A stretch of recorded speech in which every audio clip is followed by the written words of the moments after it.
Hey, welcome back to our shop just outside Kennesaw here in North Georgia. Today's project is the base of this oak table. It's got a lot of problems and I thought you'd like to come along for a ride as we fix them. Here we go. Well, you may have noticed these two ratchet straps that are holding everything together, and that's because they need to be there because this has come apart. This is an interesting design. It's from the turn of the century. The hardware is patent pending, or patented in 1901. This split here is actually a seam that is on both sides, so when you release some hardware inside, these two pieces can slide and you can insert the table leaves, which is really cool. What we've got here is an octagonal column that's hollow, and it is coming apart, literally coming apart at almost every seam. And one entire piece here was broken completely away, and we'll need to reattach that. So anyways, that's our project. Let's get to it. And this might give you a better idea of how that breaks apart. And there's the latching mechanism that's inside of the column, and it attaches to that hardware right there. And with the one half removed, this is the half that needs the major work. And with the light shining through, I think you can see the difficulties that we have with this joint. And we really can't do much of anything until we get that joint together before we start trying to tighten up the other ones. Let me take it apart and show you what it looks like. And this is one side of the joint. You can see all the dry glue that's in there. This groove right here is milled in to accept a, I guess it's sort of a spline or a ridge that's milled into the other side. This is the matching portion of that same joint. We have missing wood. Here's what's left of that ridge that's supposed to fit into the groove. So we have damage on this side that's going to not give us the best glue surface in the world. We're going to have to decide what kind of adhesive to use there. First step is to clean out this joint and see if we can get this back portion of it put back together.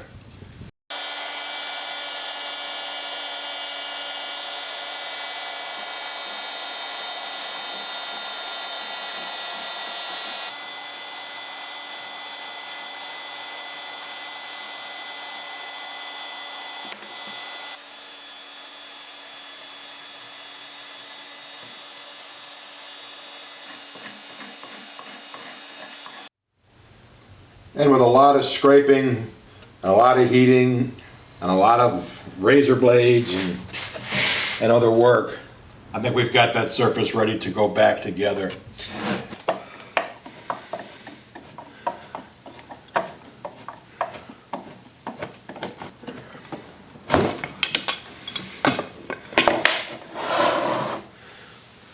I removed the bottom trim so the individual pieces could move as they needed to. And this joint here is the one that we just cleaned and we'll need to re-glue. And that looks really good. Because we don't have very good wood-to-wood contact in that broken joint that we're dealing with, I'm going to use epoxy to put it together. I've mixed up some West System marine epoxy along with some West System high-density adhesive filler, which thickens it up, and then I've put into it some powdered color, some raw umber, and some dark Van Dyke brown, just so it blends in. And this is going to be a fairly thick mix, but we've got a lot of gaps because of the shattered wood, and this will fill those gaps. That's the consistency of what we're going to put on.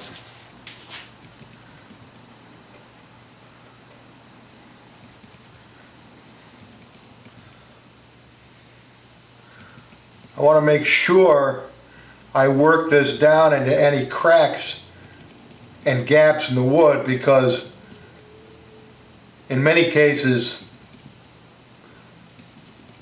the other piece will have stuck to it that ridge that fills that gap. So we want to make sure that we get a nice thick coat of epoxy. The epoxy is applied, so now we're going to have to put this thing all together, get everything lined up, get the clamps on it, let the epoxy set up overnight. It's going to be a bit of a Chinese fire drill. Don't laugh. Here I go.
Well, I know it may look a little bit like a demonstration from an adult boutique, but we got that joint extremely tight. The only part that's gapped is this part right here where we're missing wood, but all the way down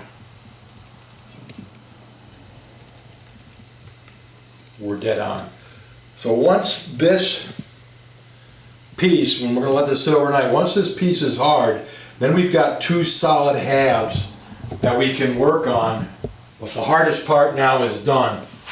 So we'll leave Madam Table Bottom, Madam Table Bottom, I kill myself. We'll leave her overnight, we'll come back tomorrow and see how we did. Good morning, let's take off these Straps and see how we did.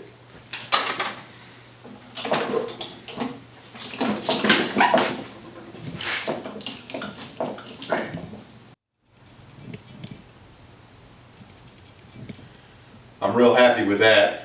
That's going to allow us to move forward now with a stable base. Last night I didn't have the camera, but I just glued in a couple of pieces of veneer to make up for the pieces of wood that were missing up top.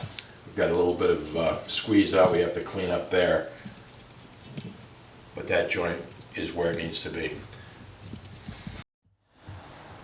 And that's the seam that exists between the two halves when the mechanism is closed. And for 100-and-some-year-old cylinder, I think that's actually pretty acceptable.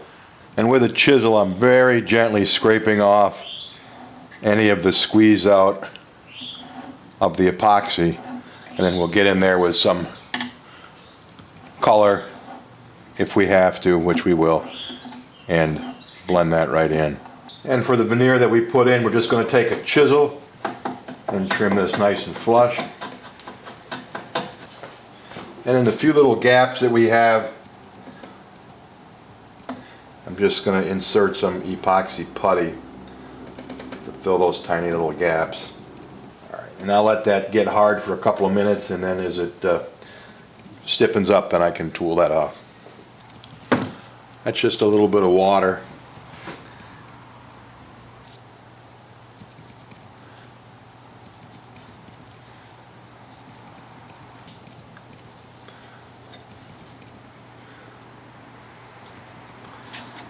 That'll give you an idea how that works, and of course we got a little bit of color work to do there too, but it's coming along. And we're getting pretty well on top of this job. We've got 3 more cracks I want to take care of. This seam here, we have this seam here that's just loose, and I can work a knife in here and clean this out, and we'll get some glue in there and then clamp that tight. And we have about the same situation on the other side. So let me, I'm going to use hot hide glue on these joints just in case there's any hide glue that remains. It'll bond with it, and we'll get some glue in these joints and then we'll clamp it up and we'll move on. And I've got this joint pulled open with this knife. And we're just gonna apply some hot hide glue and work it in there. There's lots of different ways of forcing this in. You can use compressed air, you can use a tool like I'm using, you can use a suction cup, you can use dental floss, whatever works for you. And in this case, I'm getting real good penetration doing it just the way I am. And you're now looking at the underside of the pedestal, and we have this open seam right here, goes back to about where my finger is. I really can't pull this together easily with clamps. It's a little bit too big for the kind of repair we just did. So what I'm going to do is lay a piece of veneer in there and glue that right in. So right here I have a piece of old oak veneer, and I've cut off a strip and sanded off the finish, and now I'm just working one end with a piece of sandpaper to thin it out so the taper matches as it goes up towards the top of the column. And we'll fit that in there the best we can, glue it in, and then we'll go around whatever gaps there may exist with a little bit of filler, and that'll be how we take care of that crack. And there's one more issue with this crack, and that's that this is slightly higher, this is slightly lower, this is slightly higher. So once I've got the veneer in there, I'll just put a clamp here and that'll pull that straight. You can also taper these on the belt sander or the power sander, whatever you feel like. This piece is so small, I'm okay doing it with a piece of sandpaper.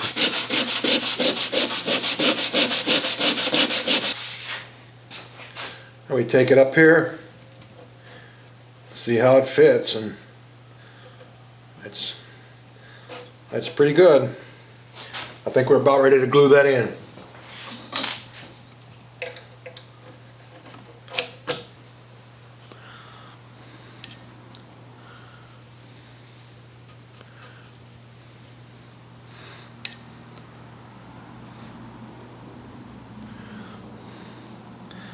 And we fill the crack, paint the piece of veneer,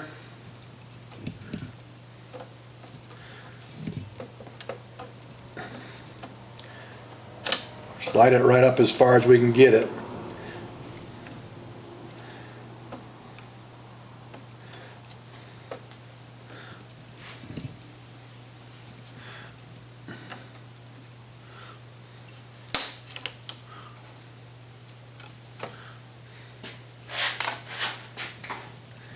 And I always like to keep it a little bit proud so that once this is dry, I can trim that nice and flush. Okay, we got that stuck in there. Hope you can see it's just a little bit proud so we can trim it back. We put that in with hot hide glue. That should take care of that. Well, good morning, it's the next day. I came into the shop late last night and unclamped this, trimmed back the veneer patches that we made, sanded some flat or flush, and I'll bring you in and show you how they came out. They came out really well. And right now, I believe we are ready to move on to reassembling that collar on the base, doing some color work, and then cleaning and polishing this up and getting it ready to go home. So let me bring you in, show you how the fills came out, the veneer fills came out, and then we'll move on from there. And right there was that huge gap that we inlaid veneer into. And you can see it's been sanded. It needs to be colored, of course, but the joint is nice and tight. This joint was also open. This is now nice and tight and flush. That's the bottom repair. That's nice and tight. And then you can see the seam, which is occasioned by the closure of the piece, and that looks to be in pretty good shape as well. And I've taken a few minutes to clean the entire piece. Now we'll put the base cap back on it. And one of the things that we'll be identifying are stripped out screw holes like that one that needs to be repaired. Frankly, all three of those feel like they could use a little bit of help, so now's the time to fix it. Personally, the best way that I've found to fix a loose screw hole is just to put some glue on a toothpick, run the toothpick into the hole, snap it off flush. If you object to using a toothpick, you can certainly use a piece of veneer or whatever suits your fancy.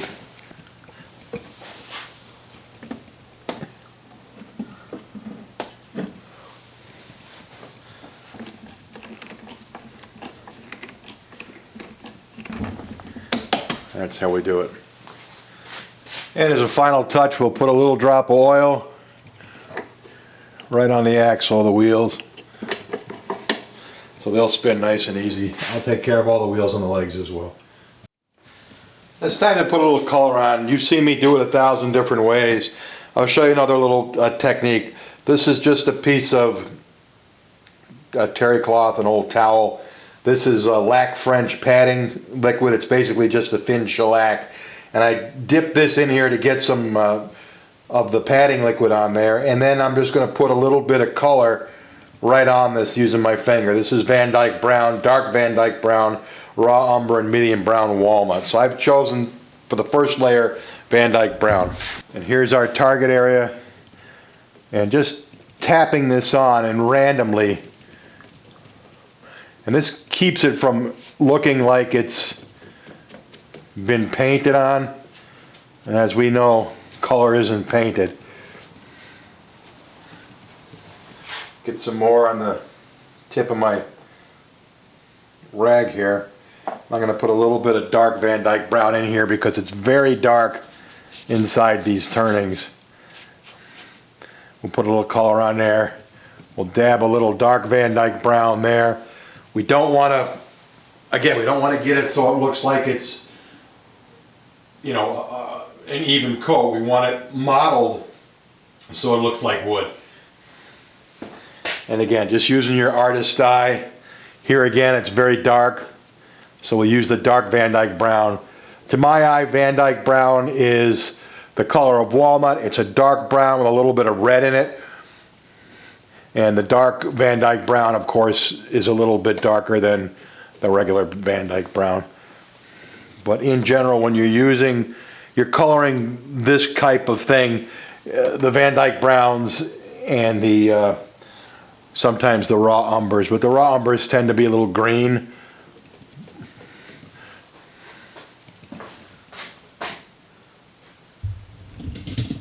But there you go. You can start to see that that's coloring it in.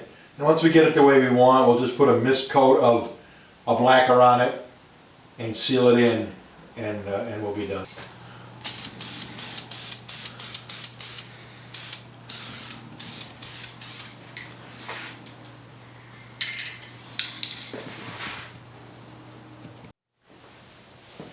Hey, good morning. It's the next day. We've given the color work overnight to dry. It really didn't need it, but that's just the way my schedule worked out. I don't think I filmed it, but before I did any of the color work, I did clean this with the mild soap and water solution, dried it. So now it's ready to be waxed, and then we'll be done. So let's get that done right now. This is the product I choose to use. It's semi-liquid and very easy to apply, and I get good results with it. Put it on a little piece of 4/0 steel wool and just very gently give the piece a polish. And once it's all on, we'll give it 10 or 15 minutes and polish it off with a clean cloth, and we'll be done. So let me get this taken care of. And after just a few minutes, we just polish off any excess wax. Gives it a nice shine, a little bit of protection. I think it looks nice.